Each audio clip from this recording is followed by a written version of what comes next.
when we talk about Hall of Famer, he's a Hall of Famer. But nobody has the remedy on how to beat Floyd Mayweather. Don't let them trick you into getting your ass whooped again. I'm still young, so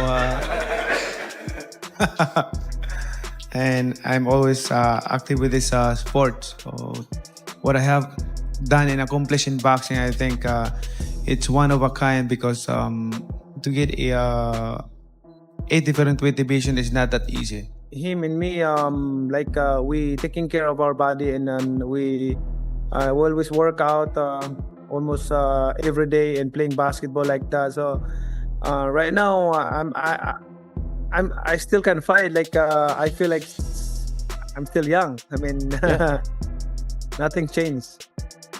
Floyd Mayweather Jr. and Manny Pacquiao stand face-to-face before their upcoming bout. Both fighters are legendary figures with impressive careers, and they are set to compete once more. Manny tells Floyd not to dismiss what he has achieved, emphasizing that his own accomplishments place him among boxing's all-time greats. To boast what I have accomplished in life, but I'm just saying this to repeat, you might forget that accomplishment. So to be the greatest boxer in the world is to know how to of course be compassionate and to show the people that you're really a fighter. That's what I can say a best fighter in the world. Floyd Mayweather Jr. explains that his upcoming fight with Manny Pacquiao isn't driven by money. He says the real reason is his passion for the sport. Training and boxing still give him excitement and motivation, and stepping into the ring is something he genuinely enjoys. It's not really about the money. I'm enjoying myself.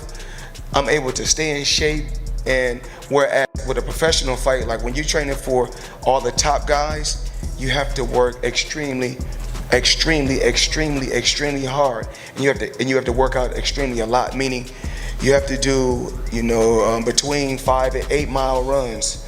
You have to work out in the swimming pool.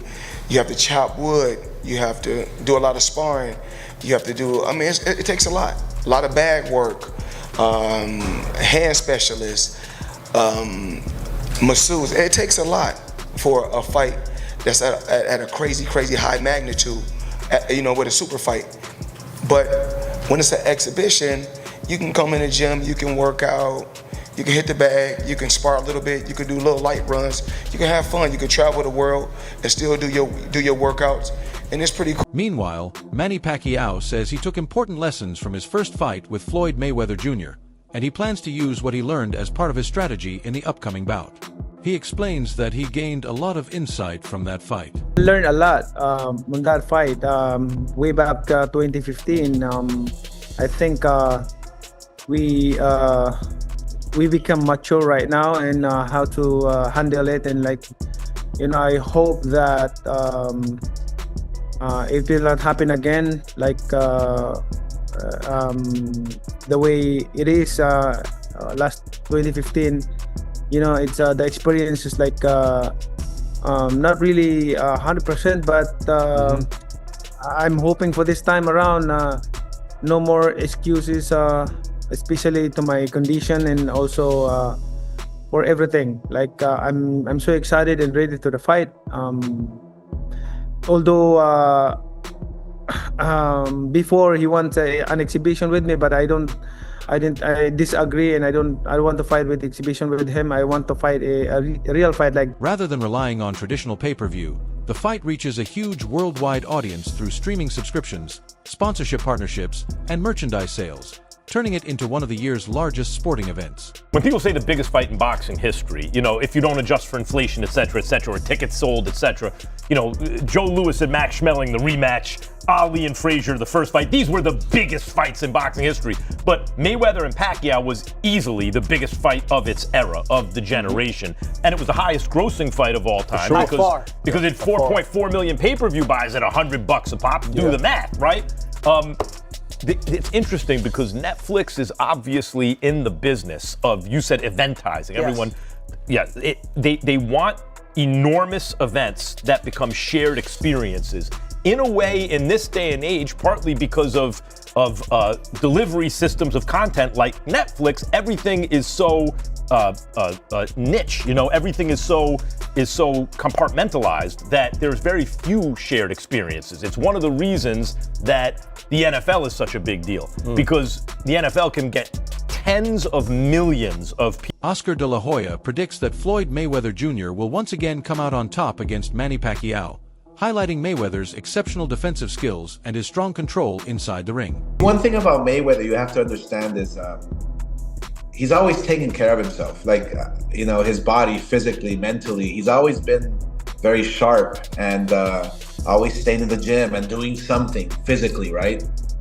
That's the big advantage he has. I mean, he's an athlete. He's a world-class athlete.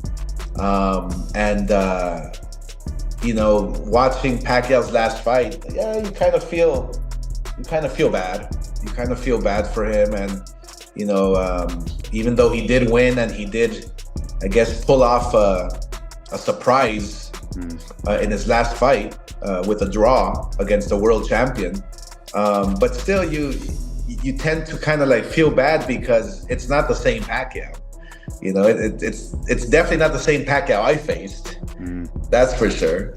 The one that you know, put me on my stool in the 9th round. He says Floyd Mayweather Jr. consistently frustrated his opponents with his skill at slipping punches and controlling the pace of the fight throughout his career. If they make it a real fight with the real rules, then yeah, it's an okay night for boxing.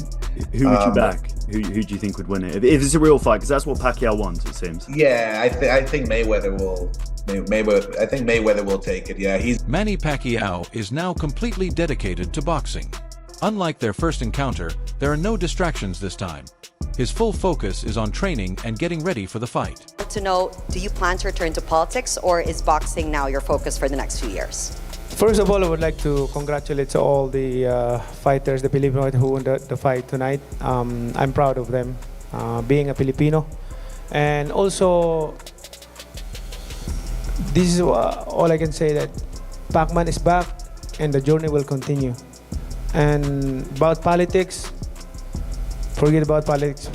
I'm a private citizen right now. I want to live simple life, be giving inspiration and to help. I'm still helping other people, and you know, that's my heart, to leave a legacy, because I always say this to everyone, the Filipino, especially the Filipino people.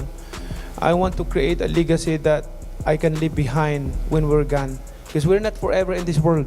We're just passing by. Sean Porter says that Floyd Mayweather Jr. and Manny Pacquiao remain at the top of their game because their disciplined lifestyle and healthy habits help them stay active and competitive, even at this stage of their careers. When you're Floyd Mayweather, that's got to be a hard thing to do, and especially when you're 49 years old. So there's some really good pros about it. You know, he's done some exhibitions. He's shown that he still has the abilities that he's had. They're clearly not what they used to be, but they're still there. You know, and then beyond that, the fact that he lives a good, clean life. You know, he has his fun, and what I like about him, and I'm a lot the same. We have fun without, I call it clean fun, right? Yeah. So we're out there, but we're not using the alcohol. We're not using, you know, the substances and all those other kinds of things.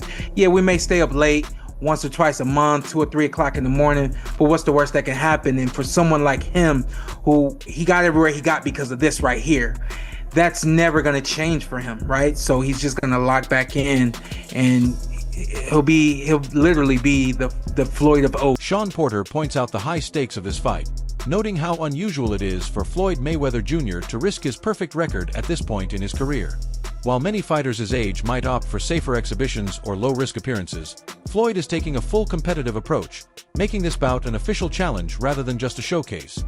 Porter emphasizes that this commitment to serious competition at his age is what captures attention and keeps fans engaged. Despite the risk involved, he believes Floyd's skill, discipline, and tactical mindset give him a strong chance to preserve his undefeated streak. It's the combination of experience, rigorous training, and a lifetime of smart decisions that make Floyd a formidable opponent, even against younger challengers. Feels like such a massive risk, though, Sean, even for Floyd, to put that 50-0 record, that unblemished record, on the line. From that standpoint, are you surprised that they didn't do this as an exhibition, that it is a real deal sanctioned fight? I'm not really surprised. I think that, again, when you get in the ring with Floyd, when you do a promotion against Floyd, when you have to deal with the business with Floyd, you grow, you learn. Manny has grown and learned the same way that we were notorious for saying Canelo became a different fighter after fighting Floyd. It's how it's supposed to go, you know? So I'm willing to bet that this sanctioned fight is Manny's team pushing against this and saying we need an actual fight against Floyd. If it's not an actual fight, it's nothing. And I think Floyd, you know, he just really believes in himself and knows that that O ain't going nowhere. I'm not suggesting it's going to be like the same thing as it was back when they did. This fight goes beyond mere entertainment. It's a true test of legacy, where reputations and records hang in the balance. Every punch in every round matters, drawing the attention of fans and analysts alike. The result will either further solidify Floyd Mayweather Jr.'s legendary status or represent an unprecedented turning point in his career.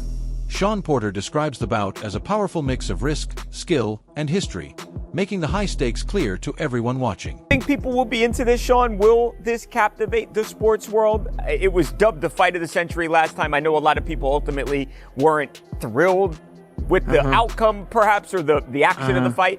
Do you think people will be into this?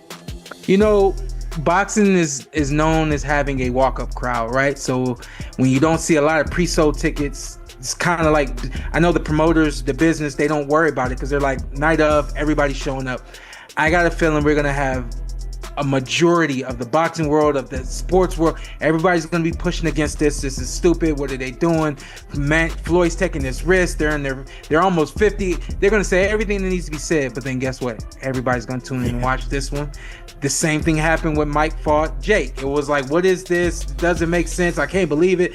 I know people personally said, I'm boycotting. Joe Rogan and Shakur Stevenson both agree that Floyd Mayweather Jr. is still remarkably sharp, even in recent sparring sessions. They highlight that his timing, reflexes, and defensive abilities remain at an elite level, a reflection of years of disciplined training and unmatched experience. They point out that Mayweather's skill in reading opponents, dodging punches, and controlling the tempo of a fight gives him a major advantage over most challengers, including Manny Pacquiao. Both commentators expressed doubt that Pacquiao can overcome Mayweather's precision and strategy, noting that age has not reduced his effectiveness in the ring. Their insights reinforce the idea that Mayweather's status as one of boxing's all-time greats is secure, and that this fight will challenge Pacquiao more than it does Floyd. Boxing glove. It's still a high-level fight, though. That's what I love about it, because I think Manny is still a high-level fighter. And Floyd, even in these exhibitions that he's been doing, he looking good, huh? He looks great, man. He looks great in sparring. You see him at sparring, like, good Lord, man. Yeah. It doesn't look like he's lost a step. Yeah, I honestly, I don't see Manny being able to beat Floyd Mayweather. Like, I don't see it. I think Manny looked solid his last fight with Barrios, but I just don't see Floyd losing. Like, I think it's some guys that he could come back today in the sport of boxing and fight. Yeah, I think so. Like guys even like though he's Barrios, 46. Yeah, right. I think he would light Barrios up. Yeah. Teddy Atlas points out the contrasting styles and physical attributes between Floyd Mayweather Jr. and Manny Pacquiao. He points out that Mayweather's natural size gives him strength and reach advantages in the ring. On the other hand, Pacquiao's speed, agility, and constant activity make him a dangerous opponent, particularly against fighters who are less active. Atlas notes that Mayweather's extended periods of inactivity might impact his timing and stamina. Pacquiao's non-stop movement and rapid combinations could open opportunities, yet Floyd's experience, defensive skills, and ring intelligence remain key factors that could neutralize Pacquiao's aggression. He frames the matchup as a classic battle of size and experience versus speed and relentless action. Old, right? So that's number one. The number two was, who's got less miles on the odometer? And because of the defensive style of Mayweather, I gave a check to Mayweather having the edge here. I mean, besides the Marquez fights, Pacquiao's been in some tough fights, right? Reflexes and timing and other boxing elements. Well, I gave the check to Pacquiao. You know, at least he's had some fights, or at least one real fight, you know, Barrios recently.